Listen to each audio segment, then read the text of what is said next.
就是没钱让我接孩子，都出来旅游，就是我成天在家，真别的好。你没看吃饭就不看手机，你给我看孩子去。妈，你看这天多好呀！明天我带你出去转。我不去，儿子在家做做饭，打扫扫卫生吧，别带孩子去吧。孩子你都别管了，咱俩明天就放心出去就行了啊。哦，那还行。Next day。妈，看火车，火车，哎，小心，减速，减速，打右转向。走走走，看看。哎呀，今天真开心，走回家。左转向，左转向打上。你开车咋不看呀？还这么磨蹭啊？咋停了？干嘛？妈，你去哪儿？哎，怎么了？让你说，让你说。哎，兄弟没事啊。我说他呢。走，咱走。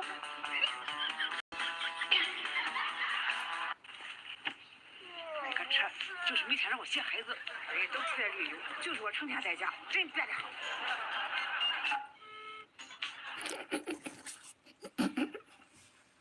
哎，这家逗死了。Hello, everybody. Last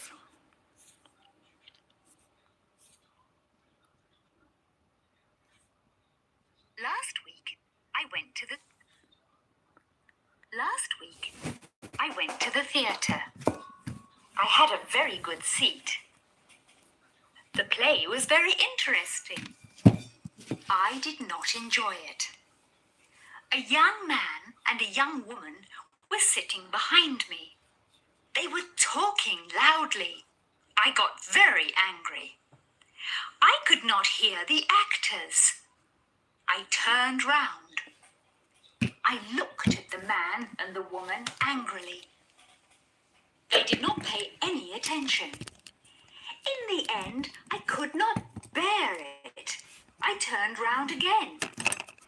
I can't hear a word, I said angrily. 妈，这书记有点。 It's none of your business, the young man 护士 said. 就有点，要干啥？ This is a private conversation.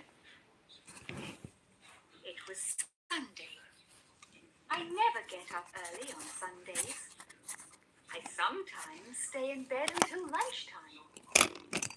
Last Sunday, I got up very late. I looked out of the window. It was dark outside. What a day, I thought. It's raining again. Just then, the telephone rang. It was my Aunt Lucy. I've just arrived by train, she said. I'm coming to see you. But I'm still having breakfast. What are you doing? She asked. I'm having breakfast, I repeated. Dear me, she said. Do you always get up so late? It's 1 o'clock. Postcards always spoil my holidays. Last summer, I went to Italy. I visited museums and sat in public gardens. A friendly waiter taught me a few words of Italian. Then he lent me a book. I read a few lines. I did not understand a word. Every day, I thought about postcards. My holidays passed quickly, but I did not send cards to my friends. On the last day, I made a big decision. I got up early and bought 37 cards. I spent the whole day in my room, but I did not write a single card. I have just received a letter from my brother, Tim. He is in Australia. He has been there for 6 months. Tim is an engineer. He is working for a big firm and has already visited a great number of different places in Australia. He has just bought an Australian car and has gone to Alice Springs, a small town in the centre of Australia. He will soon visit Darwin. From there, he will fly to Perth. My brother has never been abroad before, so he is finding this trip very exciting. Mr. James Scott has a garage in Silbury, and now he has just bought another garage in Pinhurst. Pinhurst is only 5 miles from Silbury, but Mr. Scott cannot get a telephone in his new garage. So he has just bought 12 pigeons. Yesterday, a pigeon carried the first message from Pinhurst to Silbury. The bird covered the distance in 3 minutes. Up to now, Mr. Scott has sent a great many requests for spare parts and other urgent messages from one garage to the other. In this way, he has begun his own private telephone service. 说你是不是看见刘默给你 I 发 have 工 just 资啊？没有 moved 什 to a 么？ house in Bridge 发 Street. 那 Yesterday, a beggar knocked at my door. he asked me for a meal and a glass of beer. In return for this, the beggar stood on his head and sang songs. I gave him a meal. He ate the food and drank the beer. Then he put a piece of cheese in his pocket and went away. Later, a neighbour told me about him. Everybody knows him. His name is Percy Buttons.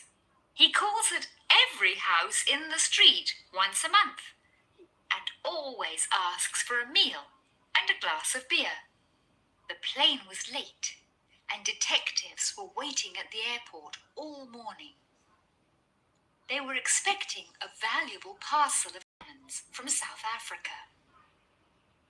A few hours earlier, someone had told the police that thieves would try to steal the diamonds.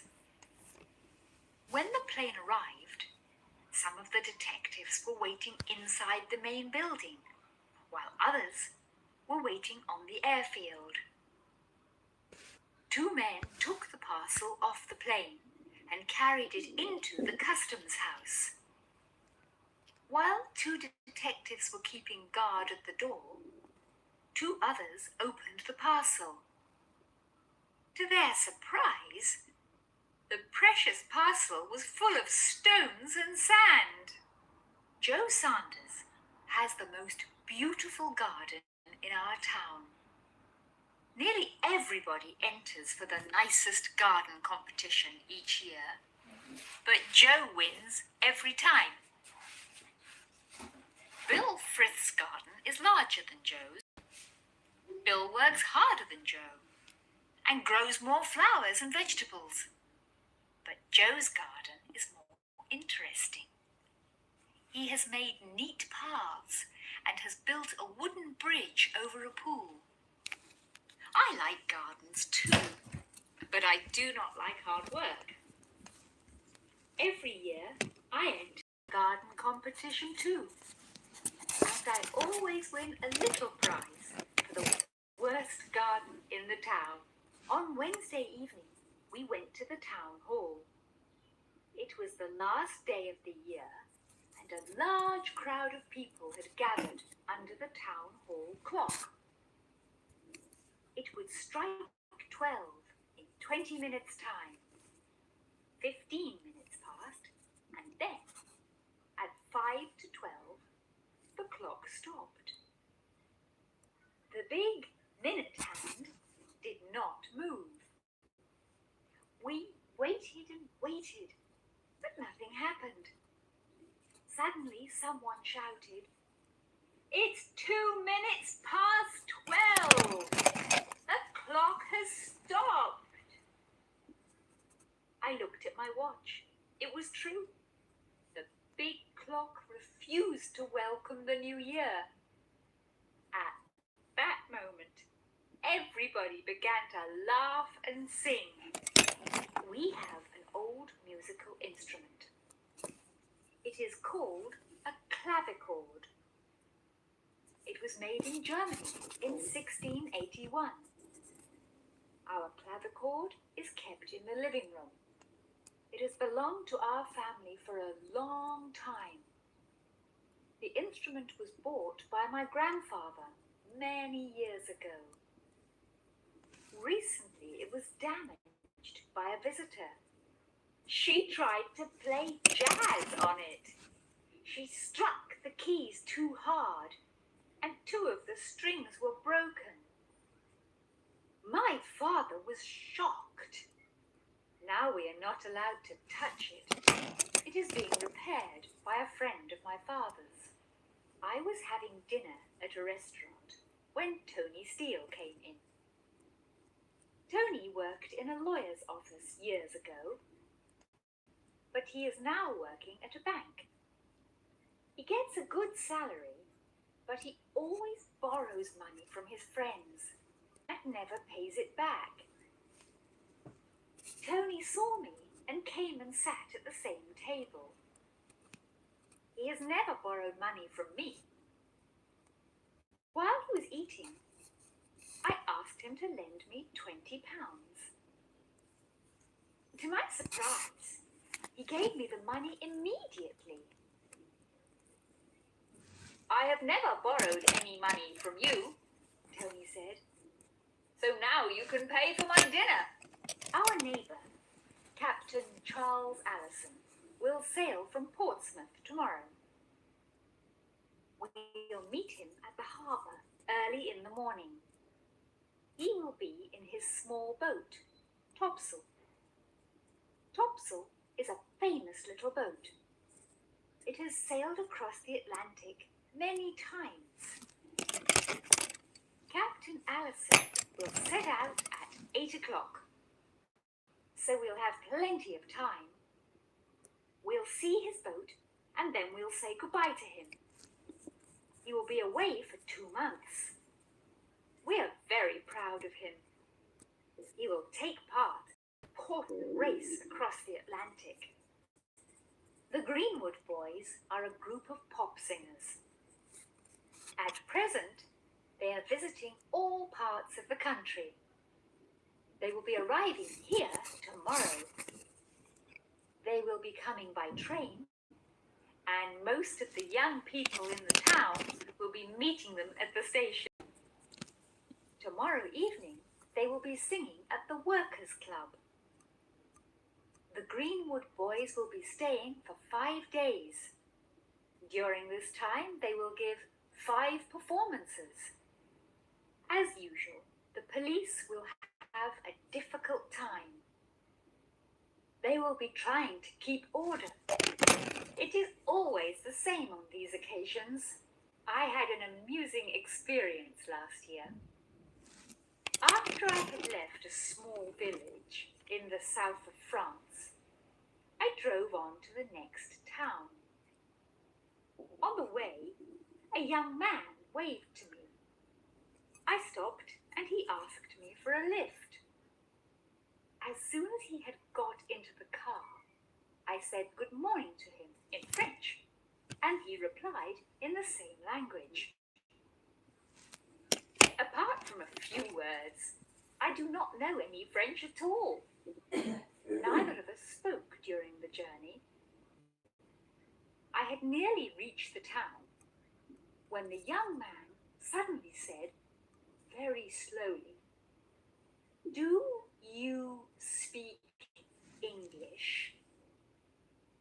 As I soon learnt, he was English himself.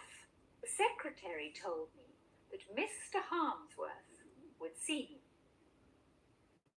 I felt very nervous when I went into his office. He did not look up from his desk when I entered. After I had sat down, he said that business was very bad. He told me that the firm could not afford to pay such large salaries. 20 people had already left. I knew that my turn had come. "Mr. Harmsworth," I said in a weak voice. "Don't interrupt," he said. Then he smiled and told me I would receive an extra £1,000 a year. If you park your car in the wrong place, a traffic policeman will soon find it. You will be very lucky if he lets you go without a ticket. However, this does not always happen. Traffic police are sometimes very polite. During a holiday in Sweden, I found this note on my card. "Sir, we welcome you to our city. This is a no parking area. You will enjoy your stay here if you pay attention to our street signs. This note is only a reminder. If you receive a request like this, you cannot fail to obey it." After I had had lunch at a village pub, I looked for my bag. I had left it on a chair beside the door, and now it wasn't there. As I was looking for it, the landlord came in. "Did you have a good meal?" he asked. "Yes, thank you," I answered. "But I can't pay the bill. I haven't got my bag." The landlord smiled and immediately went out. In a few minutes, he returned with my bag and gave it back to me. "I'm very sorry," he said. "My dog had taken it into the garden. He often does this." "The play may begin at any moment," I said. "It may have begun already," Susan answered. I hurried to the ticket office. "May I have 2 tickets, please?" I asked. "I'm sorry, we've sold out," the girl said. "What a pity," Susan exclaimed.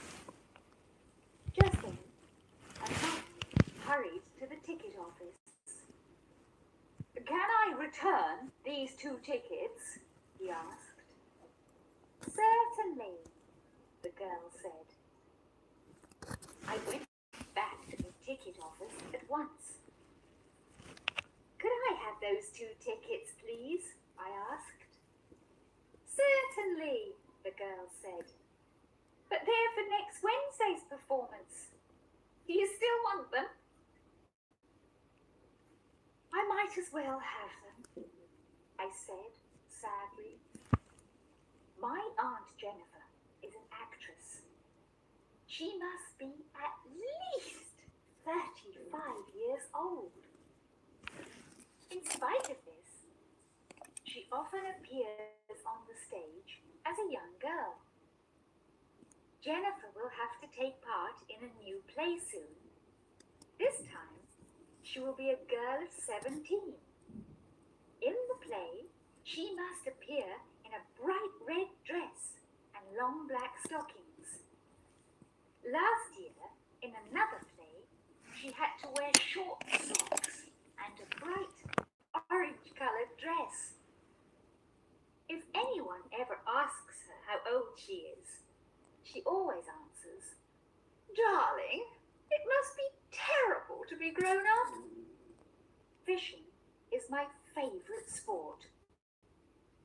I often fish for hours without catching anything, but this does not worry me. Some fishermen are unlucky. Instead of catching fish, they catch old boots and rubbish. I am even less lucky. I never catch anything, not even old boots.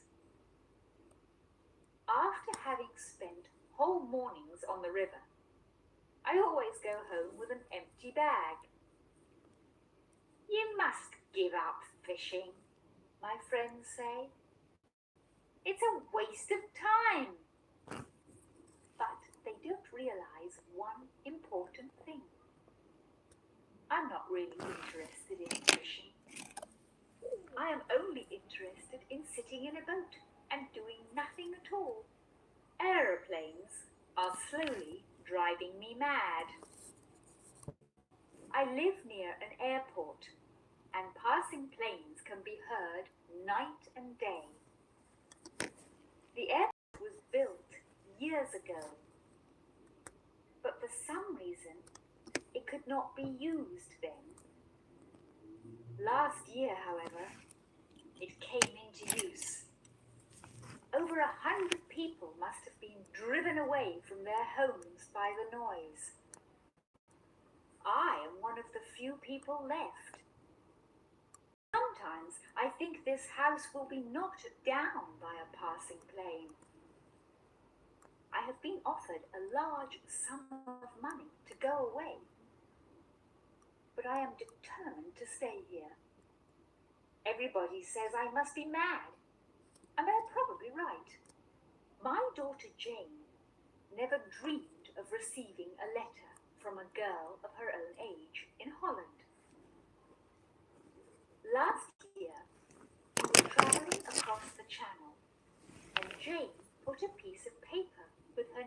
an address on it into a bottle. She threw the bottle into the sea. She never thought of it again. But 10 months later, she received a letter from a girl in Holland. Both girls write to each other regularly now. However, they have decided to use the post office. Letters will cost a little more, but they will certainly travel faster.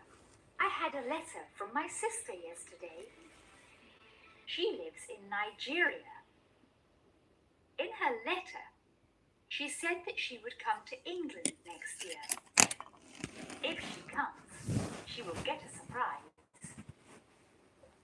We are now living in a beautiful new house in the country. Work on it had begun before my sister left. The house was completed 5 months ago. In my letter, I told her that she could stay with us. The house has many large rooms and there is a lovely garden. It is a very modern house, so it looks strange to some people. It must be the only modern house in the district. I entered the hotel manager's office and sat down. I had just lost £50 and I felt very upset. I left the money in my room, I said, and it's not there now.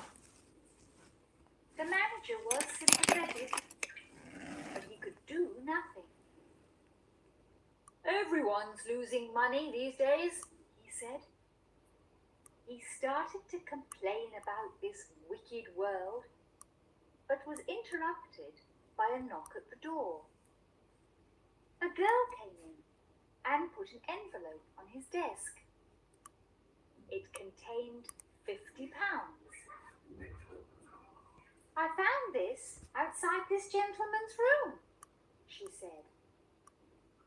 Well, I said to the manager, there is still some honesty in this world. I am an art student and I paint a lot of pictures. Many people pretend that they understand modern art. They always tell you what a picture is about. Of course, many pictures are not about anything. They are just pretty things. We like them in the same way that we like pretty curtain material. I think that young children often appreciate modern pictures better than anyone else. They notice more. My sister is only 7, but she always tells me whether my pictures are good or not. She came into my room yesterday. What are you doing? She asked. I'm hanging this picture on the wall, I answered. It's a new one. Do you like it? She looked at it critically for a moment. It's all right, she said. But isn't it upside down? I looked at it again. She was right. It was. Late in the afternoon, the boys put up their tent in the middle of a field. As soon as this was done, they cooked a meal over an open fire. They were all hungry and the food smelled good. After a wonderful meal, they told stories and sang songs by the campfire. But sometime later, it began to rain. The boys felt tired, so they put out the fire and crept into their tent. Their sleeping bags were warm and comfortable, so they all slept soundly. In the middle of the night, 2 boys woke up and began shouting. The tent was full of water. They all leapt out of their sleeping bags and hurried outside. It was raining heavily, and they found that a stream had formed in the field. The stream wound its way across the field and then flowed right under their tent.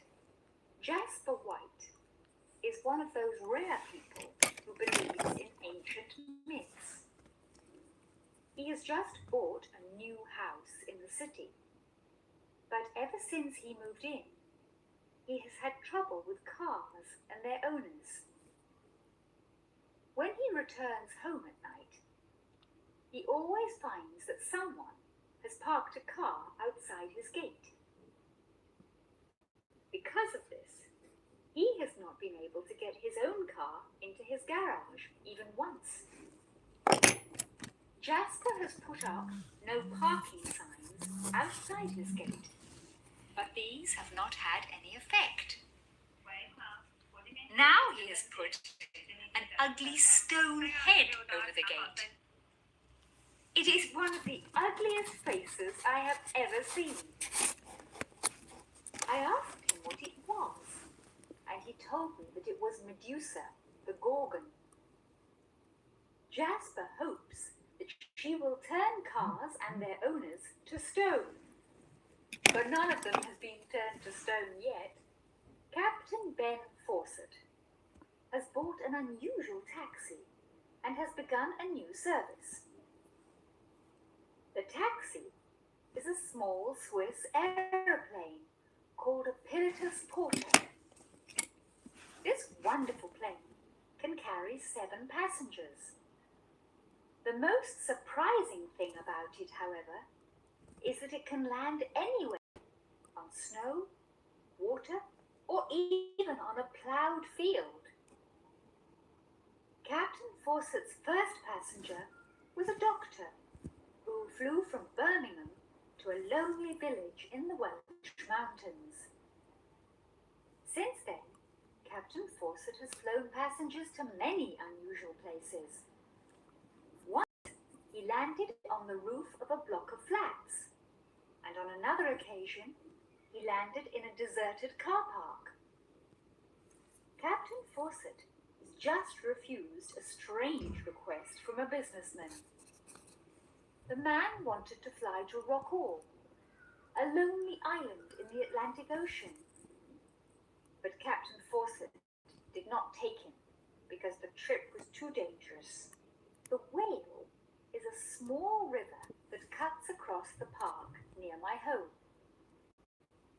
I like sitting by the Whale on fine afternoons.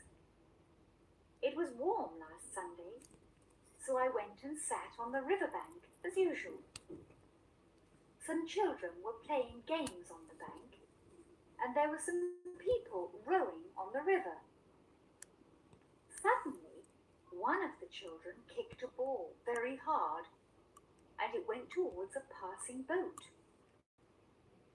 Some people on the bank called out to the man in the boat, but he did not hear them. The ball struck him so hard that he nearly fell into the water.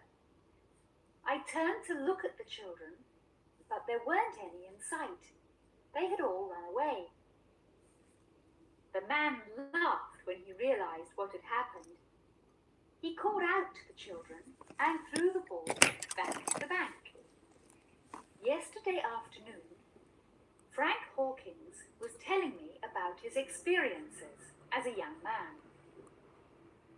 Before he retired, Frank was the head of a very large business company. But as a boy, he used to work in a small shop. It was his job to repair bicycles, and at that time, he used to work 14 hours a day. He saved money for years, and in 1958, he bought a small workshop of his own. In his 20s, Frank used to make spare parts for aeroplanes. At that time, he had 2 helpers. In a few years, the small workshop had become a large factory, which employed 728 people. Frank smiled when he remembered his hard early years and the long road to success. He was still smiling when the door opened and his wife came in. She wanted him to repair their grandson's bicycle. People are not so honest as they once were. The temptation to steal is greater than ever before, especially in large shops. A detective recently watched a well-dressed woman who always went into a large store on Monday mornings. One Monday, there were fewer people in the shop than usual when the woman came in, so it was easier for the detective to watch her. The woman first bought a few small articles. After a little time, she chose one of the most expensive dresses in the shop and handed it to an assistant, who wrapped it up for her as quickly as possible. Then the woman simply took the parcel and walked out of the shop without paying. When she was arrested, the detective found out that the shop assistant was her daughter. The girl gave her mother a free dress once a week. Nearly a week passed before the girl was able to explain what had happened to her. One afternoon, she set out from the coast in a small boat and was caught in a storm. Towards evening, the boat struck a rock and the girl jumped into the sea. Then she swam to the shore after spending the whole night in the water. During that time, she covered a distance of 8 miles. Early next morning, she saw a light ahead. She knew she was near the shore because the light was high up on the cliffs.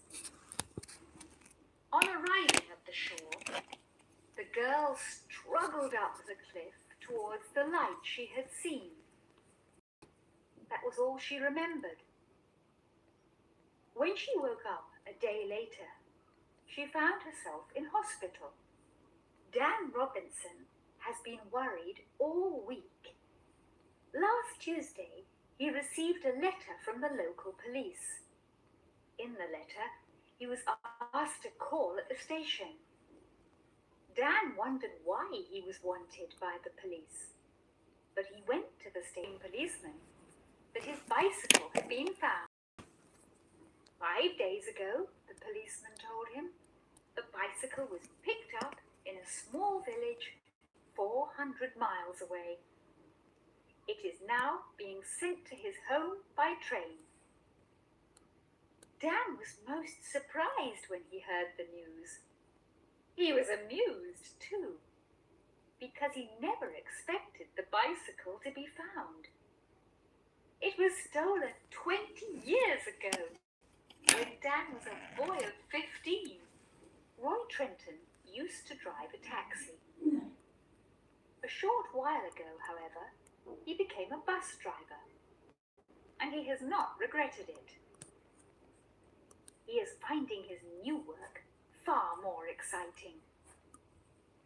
When he was driving along Catford Street recently, he saw 2 thieves rush out of a shop and run towards a waiting car.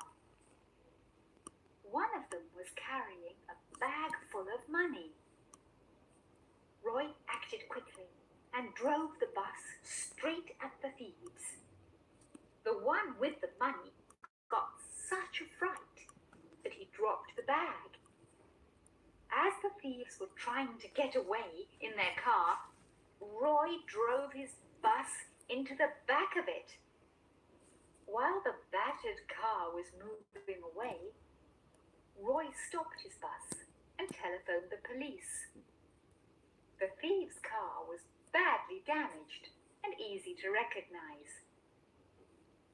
Shortly afterwards, the police stopped the car, and both men were arrested. Debbie Hart is going to swim across the English Channel tomorrow. She is going to set out from the French coast at 5 o'clock in the morning. Debbie is only 11 years old, and she hopes to set up a new world record. She is a strong swimmer, and many people feel that she is sure to succeed. Debbie's father will set out with her in a small boat. Mr. Hart has trained his daughter for years. Tomorrow, he will be watching her anxiously as she swims the long distance to England. Debbie intends to take short rests every 2 hours. She will have something to drink, but she will not eat any solid food. Most of Debbie's school friends will be waiting for her on the English coast. Among them will be Debbie's mother, who swam the channel herself when she was a girl. The Olympic Games will be held in our country in 4 years' time.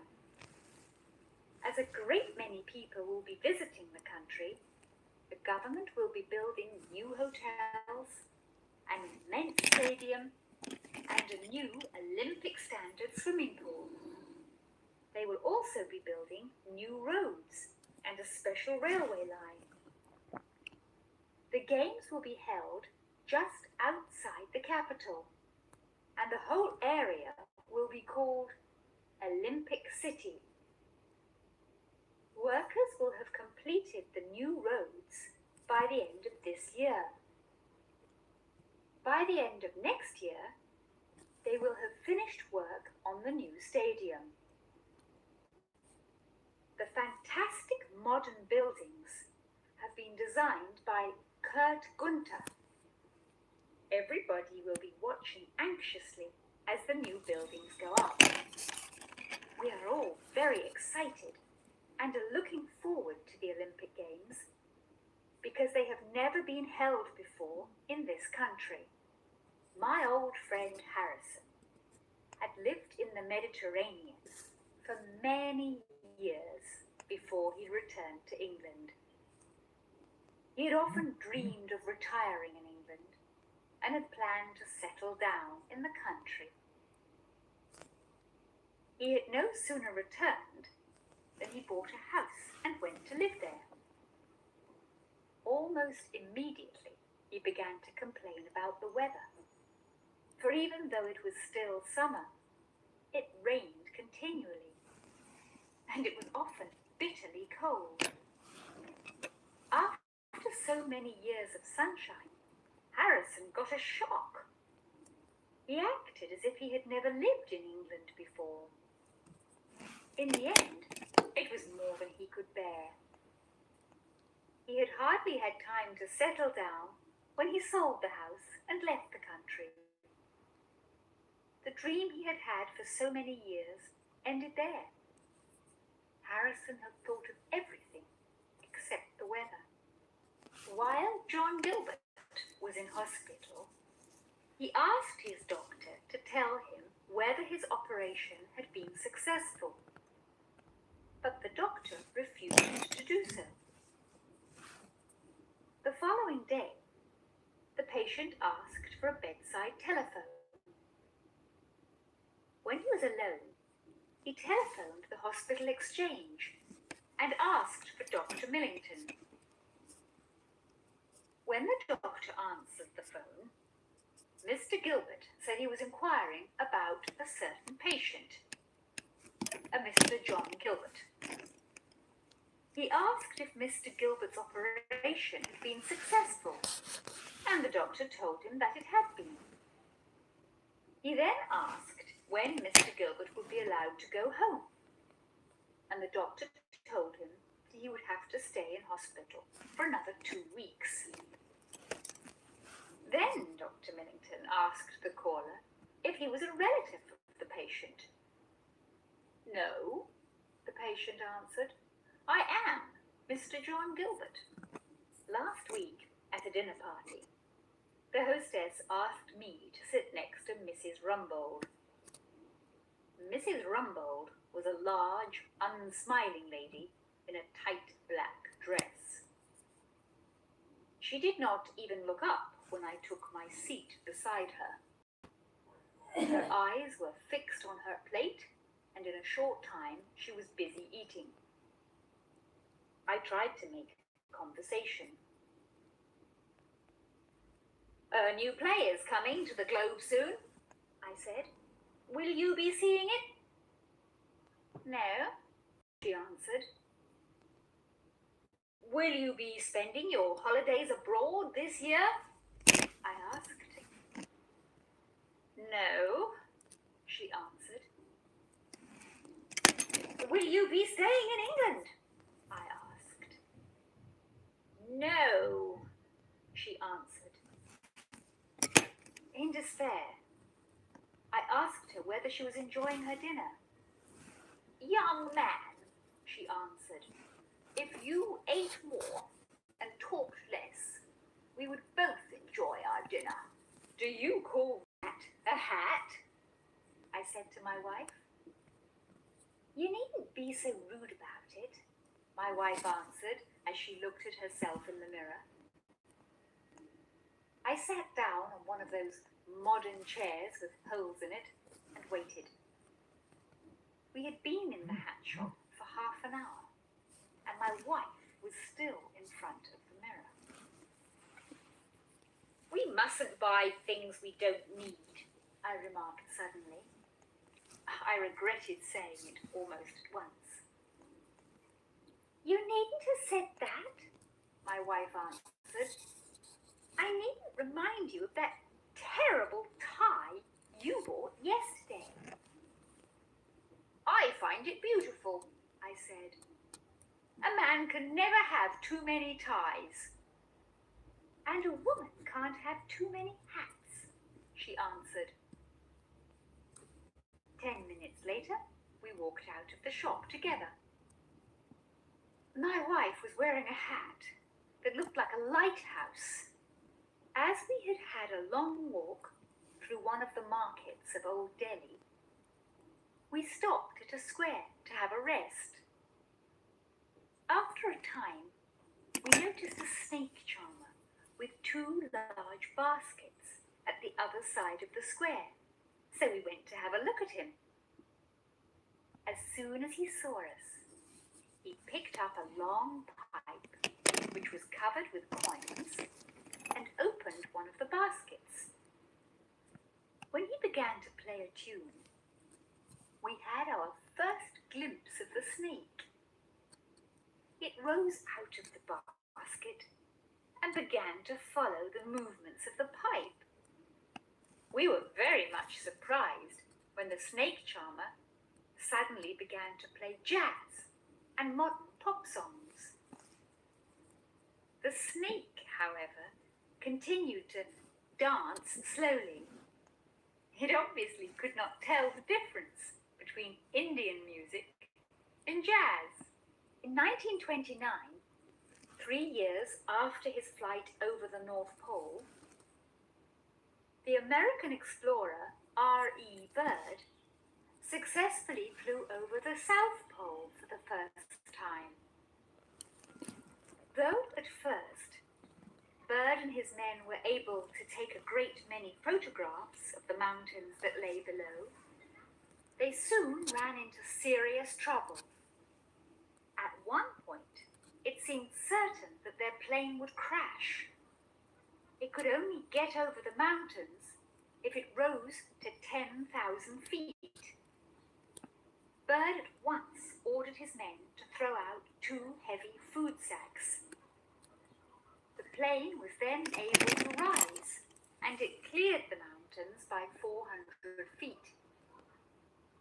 Byrd now knew that he would be able to reach the South Pole, which was 300 miles away, for there were no more mountains in sight. The aircraft was able to fly over the endless white plains without difficulty. Mrs. Anne Stern did not think of the risk she was taking when she ran through a forest after 2 men. They had rushed up to her while she was having a picnic at the edge of a forest with her children and tried to steal her handbag. In the struggle, the strap broke, and with the bag in their possession, both men started running through the trees. Mrs. Sterling got so angry that she ran after them. She was soon out of breath, but she continued to run. When she caught up with them, she saw that they had sat down and were going through the contents of the bag. So she ran straight at them. The men got such a fright that they dropped the bag and ran away.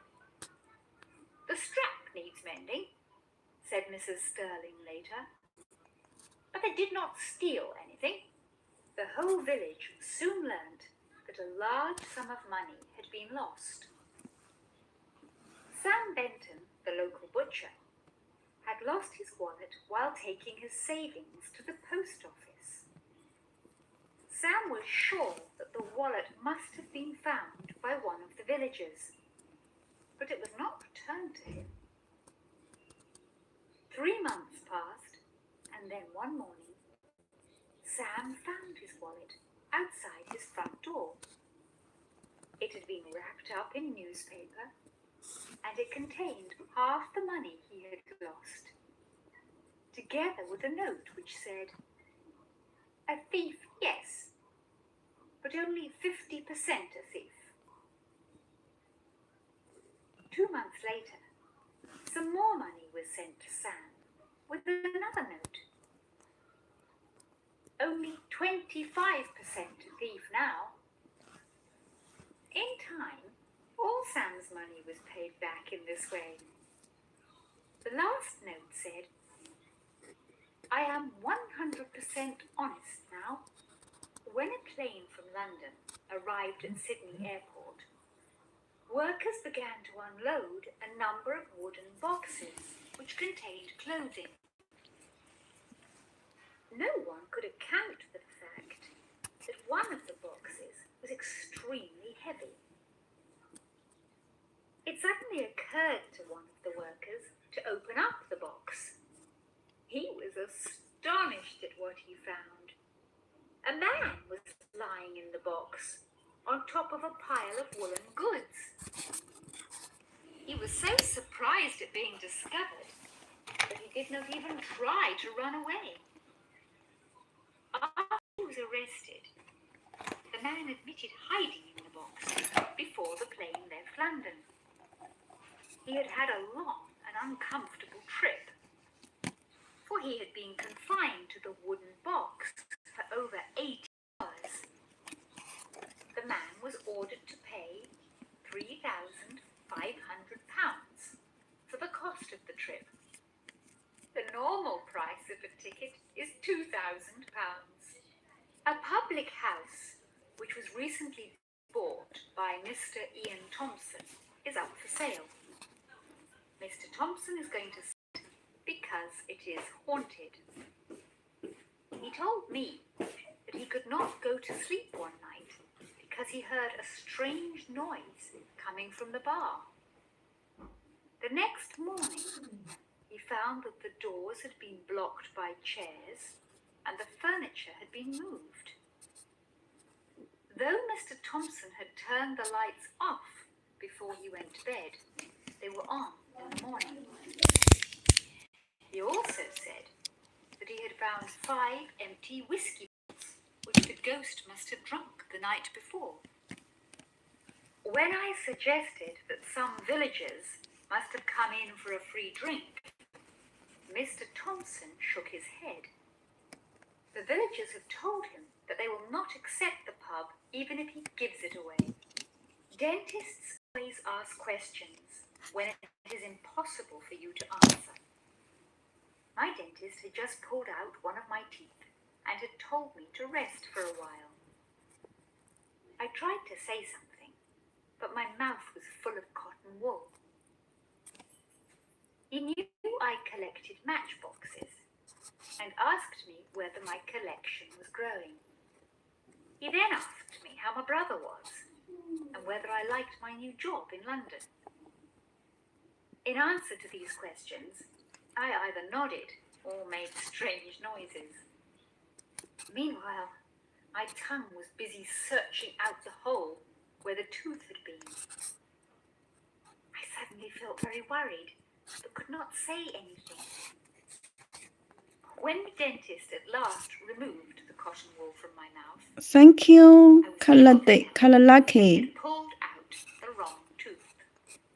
Tired of sleeping on the floor, a young man in Tehran saved up for years to buy a real bed. For the first time in his life, he became the proud owner of a bed which had springs and a mattress. Because the weather was very hot, he carried the bed onto the roof of his house. He slept very well for the first 2 nights, but on the third night, Very calm. blew up. A gust of wind swept the bed off the roof and sent it crashing into the courtyard below. The young man did not wake up until the bed struck the ground. Although the bed was smashed to pieces, the man was miraculously unhurt. When he woke up, he was still on the mattress. Glancing at the bits of wood and metal that were around him, the man sadly picked up the mattress and carried it into his house. After he had put it on the floor, he promptly went to sleep again. I love traveling in the country, but I don't like losing my way. I went on an excursion recently, but my trip took me longer than I expected. I'm going to Woodford Green, I said to the conductor as I got on the bus. But I don't know where it is. I'll tell you where to get off, answered the conductor. I sat in the front of the bus to get a view of the countryside. After some time, the bus stopped. Looking round, I realized with a shock that I was the only passenger left on the bus. You'll have to get off here, the conductor said. This is as far as we go. Is this Woodford Green? I asked. Oh dear, said the conductor suddenly. I forgot to put you off. It doesn't matter, I said. I'll get off here. We're going back now, said the conductor. Well, in that case, I prefer to stay on the bus, I answered. My friend Hugh has always been fat, but things got so bad recently that he decided to go on a diet. He began his diet a week ago. First of all, he wrote out a long list of all the foods which were forbidden. The list included most of the things Hugh loves: butter, potatoes, rice, beer, milk, chocolate, and sweets. Yesterday, I paid him a visit. I rang the bell and was not surprised to see that Hugh was still as fat as ever. He led me into his room and hurriedly hid a large parcel under his desk. It was obvious that he was very embarrassed. When I asked him what he was doing, he smiled guiltily and then put the parcel on the desk. He explained that his diet was so strict that he had to reward himself occasionally. Then he showed me the contents of the parcel. It contained 5 large bars of chocolate and 3 bags of sweets. We have just moved into a new house, and I have been working hard all morning. I have been trying to get my new room in order. This has not been easy because I own over 1,000 books. To make matters worse, the room is rather small, so I have temporarily put my books on the floor. At the moment, they cover every inch of floor space, and I actually have to walk on them to get in or out of the room. A short while ago, my sister helped me to carry one of my old bookcases up the stairs. She went into my room and got a big surprise when she saw all those books on the floor. "This is the prettiest carpet I have ever seen," she said. She gazed at it for some time and then added, "You don't need bookcases at all. You can sit here in your spare time and read the carpet." At last, firemen have put out a big forest fire in California. Since then, they have been trying to find out how the fire began. Forest fires are often caused by broken glass or by cigarette ends, which people carelessly throw away. Yesterday, the firemen examined the ground carefully, but were not able to find any broken glass. They were also quite sure that a cigarette end did not start the fire. This morning, however, a fireman accidentally discovered the cause. He noticed the remains of a snake which was wound round the electric wires of a 16,000-volt power line. In this way, he was able to solve the mystery. The explanation was simple, but very unusual. A bird had snatched up the snake from the ground and then dropped it onto the wires. The snake then wound itself round the wires. When it did so, it sent sparks down to the ground, and these immediately started a fire. After breakfast, I sent the children to school, and then I went to the shops. It was still early when I returned home. The children were at school, my husband was at work, and the house was quiet. So I decided to make some meat pies.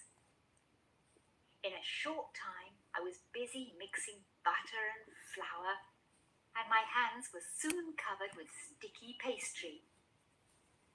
At exactly that moment, the telephone rang. Nothing could have been more annoying. I picked up the receiver between two sticky fingers and was dismayed when I recognized the voice of Helen Bates. It took me 10 minutes to persuade her to ring back later. At last I hung up the receiver. What a mess! There was pastry on my fingers, on the telephone, and on the doorknobs. I had no sooner got back to the kitchen than the doorbell rang, loud enough to wake the dead. This time it was the postman, and he wanted me to sign for a registered letter. Dreams of finding lost treasure almost came true recently. A new machine called the revealer has been invented, and it has been used to detect gold which has been buried in the ground. The machine was used in a cave near the seashore, where, it is said, pirates used to hide gold. The pirates would often bury gold in the cave and then fail to collect it. Armed with the new machine, a search party went into the cave hoping to find buried treasure. The leader of the party was examining the soil near the entrance to the cave when the machine showed the gold under the ground. Very excited, the party dug a hole 2 feet deep. They finally found a small gold coin, which was almost worthless. The party then searched the whole cave thoroughly, but did not find anything except an empty tin trunk. In spite of this, many people are confident that the revealer may reveal something of value fairly soon. Ghost. The most unusual was a Benz. which had only 3 wheels. Built in 1885, it was the oldest car taking part. After a great many loud explosions, the race began. Many of the cars broke down on the course, and some drivers spent more time under their cars than in them. A few cars, however, completed the race. The winning car reached a speed of 40 miles an hour, much faster than any of its rivals. It sped downhill at the end of the race, and its driver had a lot of trouble trying to stop it. The race gave everyone a great deal of pleasure. It was very different from modern car races, but no less exciting. A woman in jeans stood at the window of an expensive shop. Though she hesitated for a moment, she finally went in and asked to see a dress that was in the window. The assistant who served her did not like the way she was dressed. Glancing at her scornfully, he told her that the dress was sold. The woman walked out of the shop angrily and decided to punish the assistant next day. She returned to the shop the following morning, dressed in a fur coat, with a handbag in one hand and a long umbrella in the other. After seeking out the rude assistant, she asked for the same dress. Not realizing who she was, the assistant was eager to serve her this time. With great difficulty, he climbed into the shop window to get the dress. As soon as she saw it, the woman said she did not like it. She enjoyed herself making the assistant bring almost everything in the window before finally buying the dress she had first asked for. The tiny village of Frinley is said to possess a cursed tree. Because the tree was mentioned in a newspaper, the number of visitors to Frinley has now increased. The tree was planted near the church 50 years ago. But it is only in recent years that it has gained even attention. It is said that if anyone touches the tree, he will have bad luck. If he picks a leaf, he will die. Many villagers believe that the tree has already claimed a number of victims. The vicar has been asked to have the tree cut down, but so far he has refused. He has pointed out that the tree is a useful source of income, as tourists have been coming from all parts of the country to see it. In spite of all that is said, the tourists have been picking leaves and cutting their names on the tree trunk. So far, not one of them has been struck down by sudden death. Our dog Rex used to sit outside our front gate and bark. Every time he wanted to come into the garden, he would bark until someone opened the gate. As the neighbours complained of the noise, my husband spent weeks training him to press his paw on the latch to let himself in. Rex soon became an expert at opening the gate. However, when I was going out shopping last week, I noticed him in the garden near the gate. This time, he was barking so that someone would let him out. Since then, he has developed another bad habit. As soon as he opens the gate from outside, he comes into the garden and waits until the gate shuts. Then he sits and barks until someone lets him out. After this, he immediately lets himself in and begins barking again. Yesterday, my husband removed the gate, and Rex got so annoyed, we have not seen him since. The Hubble telescope was launched into space by NASA. NASA is now going to put the telescope right, so it will soon be sending up 4 astronauts to repair it. The shuttle Endeavour will be taking the astronauts to the Hubble. A robot arm from from the Endeavour will grab the telescope and hold it while the astronauts make the necessary repairs. Of course, the Hubble is above the Earth's atmosphere, so it will soon be sending us the clearest pictures of the stars and distant galaxies that we have ever seen. The Hubble will tell us a great deal about the age and size of the universe. By the time you read this, the Hubble's eagle eye will have sent us thousands and thousands of wonderful pictures. Firemen had been fighting the forest fire for nearly 3 weeks before they could get it under control. A short time before, great trees had covered the countryside for miles around. Now, smoke still rose up from the warm ground over the desolate hills. Winter was coming on, and the hills threatened the surrounding villages with destruction.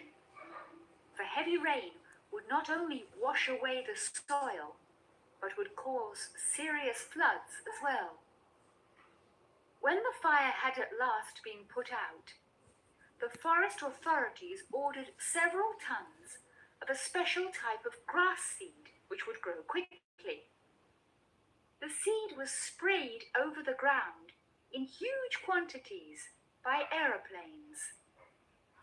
The planes had been planting seed for nearly a month when it began to rain. By then, however, in many places, the grass had already taken root. In place of the great trees which had been growing there for centuries, patches of green had begun to appear in the blackened soil. Jeremy Hampton has a large circle of friends and is very popular at parties. Everybody admires him for his great sense of humor. Everybody, that is, except his 6-year-old daughter. Follow me, everybody. See you tomorrow. Goodbye. One of Jeremy's closest friends asked him Follow to me, make a speech everybody. at a wedding Goodbye. reception. See you tomorrow. This is the sort of